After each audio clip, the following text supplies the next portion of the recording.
as Julian Assange's roots lie in the world of computer hacking and political hacktivism, and the focus on Wikileaks is bringing new attention on the underground world of hackers, I'm joined here in New York by a well-known member of the hacking community who goes by the name Emmanuel Goldstein. Yes, from the figure in 1984, George Orwell. He's the editor of the magazine 2600, the Hackers Quarterly. He's also the organizer of the HOPE, or Hackers on Planet Earth, conferences.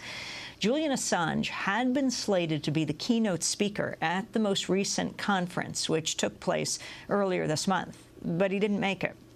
Former hacker Adrian Lamo, who turned in Private Bradley Manning to the authorities, did attend the conference. Private Manning is one who's arrested for taking documents or downloading documents and giving them over to WikiLeaks. This is some of what Adrian Lamo said and how he was challenged. I think that the government behaved themselves better than a lot of people would give them credit for. To set the record clear, I'm not an informant. I'm a witness in a criminal case. It's not that different in my eyes from being a witness in any other case that could involve potential loss of life. Adrian, I mean, you say it's it's been a pleasant experience for you, working with the government on this, I guess. But Bradley Manning, the alleged leaker, is currently sitting in prison in Kuwait, I believe, and he could be locked up for the rest of his life. How do you feel about that? I think that it's a little bit ludicrous to say that Bradley Manning is going to be tortured. We don't do that to our citizens. I mean, obviously, it's been much worse for him, but it's certainly been no picnic for me, and I knew from the get-go that it was going to be a low point in my interactions with the community, and Yet you could have ignored him. When he first contacted you, you were not obliged to ever answer him. You could have simply ignored him. None of this ever would have happened.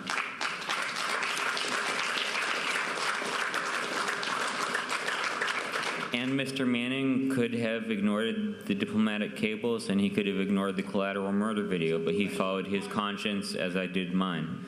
From my perspective, I see what you have done as treason.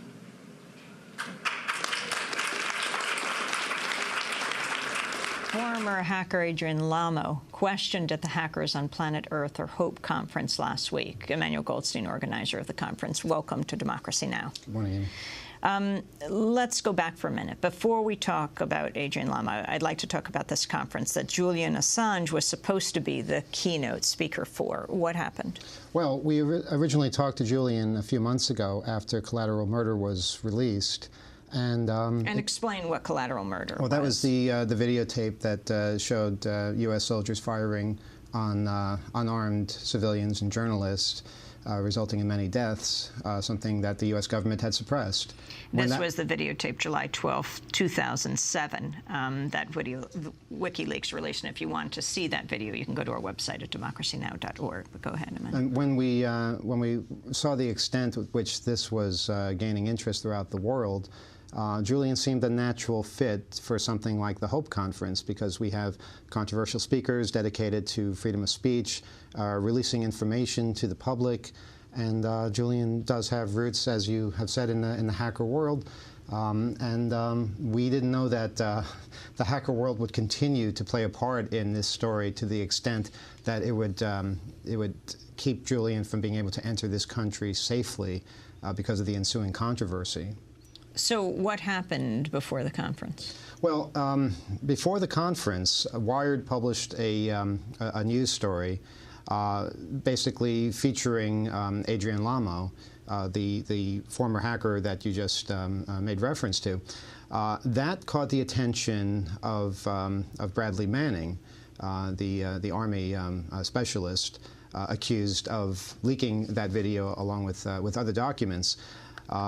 Allegedly, from what I have heard, he entrusted Adrian Lamo and told him all kinds of information, and Adrian felt compelled to go to the authorities and thus turn Bradley Manning in. And that has resulted in quite a bit of consternation in general from the hacker community, which holds these values very dear to its heart as far as releasing information to the public, getting to the truth of the matter, uncovering cover-ups. WikiLeaks is something that I would say most of the hacker community views as essential, as are other leak sites that focus on this kind of thing. The Department of Homeland Security came to your conference, or came before the conference? We had federal agents come the first day of the conference. They came to our registration desk, demanded access, and we told them that unless you have a search warrant, the only access you're going to get is if you buy a badge to the conference. And they bought badges. And Julian Assange didn't come. Well, Julian Assange wanted to come. We wanted him to come, but we certainly didn't want to put him in any danger. And up until the last moment, we were considering all kinds of possibilities. And we kept that close to our hearts. We didn't want to reveal too much information as far as where exactly he was at the time. In the end, though, the decision that was reached was to have another representative of WikiLeaks give the talk, and Jacob Appelbaum stood in for him and gave a very compelling talk.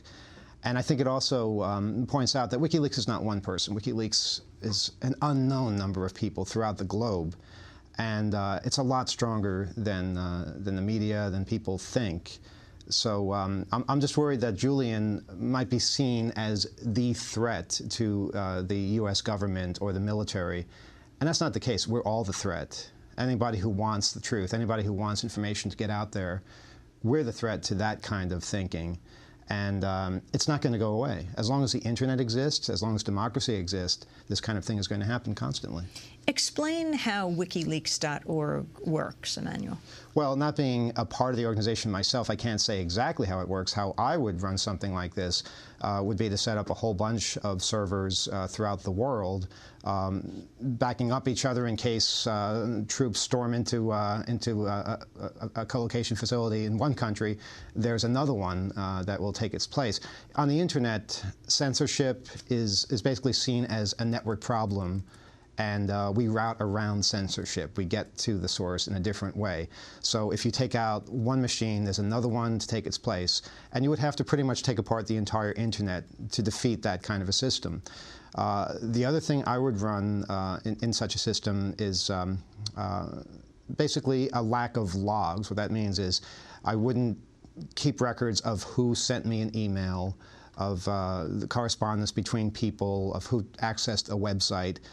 Indie Media had something similar years ago, where information was demanded of it by the government, and they didn't have the information because they didn't keep logs. If you keep logs, you have a lot of information about the people who visit your site or who email you. You can get their IP, and that leads to their geographic location. You can even get things like the kind of browser they use if they go to your website. But if you don't keep logs, you don't have any of that, and we're not obligated to keep logs. And I think that's something very important in this society where we're basically obsessed with record keeping. We don't have to keep these records. If we run a website and we want to keep it truly anonymous, then we just let people go to it and not keep tabs on who they are or their demographics or anything like that. Information is what's important. And now I want to talk about Adrian Lamo and this questioning you did of him at your conference, you and others. He's the one who dealt with Bradley Manning, who's now in jail. Reading from Wired, Manning's charged with improperly downloading more than 150,000 State Department cables from Cyprinet, where they were accessible through an information-sharing program called Net-Centric Diplomacy. He's charged with leaking more than 50 of them. In his online chats, Manning claimed to have leaked 260,000 cables to WikiLeaks, which he said documented years of secret foreign policy and almost criminal political back dealings, he said. First of all, explain all of that. What is Cyprinet?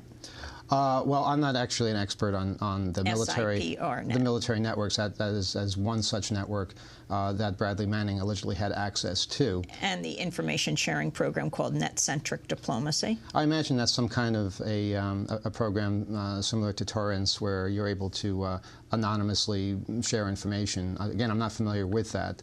But these are tools that are used by people who want to disseminate information in a fairly secure and anonymous manner. I mean, it's interesting. Here he was in Iraq, and he was downloading, again, he was charged with only leaking 50 cables when you see what he had access to, and most of these were about Afghanistan. Mm-hmm. How does he have access to this trove of hundreds of thousands of documents sitting, an army specialist in Iraq? How does anyone have access to such an enormous amount of information? He said he went in with DVDs or CDs that said things like Lady Gaga on them. He would erase them and download them onto those CDs. It was an incredibly low-tech way of doing things. If this is in fact what happened, he would go in with a CD, pretend to be listening to it. In actuality, he'd be writing to the CD. It's ingenious, the kind of thing that movies are made out of. But the real question here is, how is the military guarding their allegedly secret information? Not very well. If Bradley Manning did in fact have this access and did in fact make use of it, how many other people had this kind of access? Where else might this leak have gotten to if it didn't go to Wikileaks first? Imagine if Bradley Manning wasn't somebody who supported the United States and democracy. What if he was an enemy agent that leaked this information to some other regime or some terrorist organization? We wouldn't be talking about it now, but they would have that information. The important thing is, when there's bad security, that everybody know there's bad security. When there are cover-ups, everybody needs to know about the cover-ups. That's the way a democratic society works. Emmanuel Goldstein, Adrian Lamo, who he is.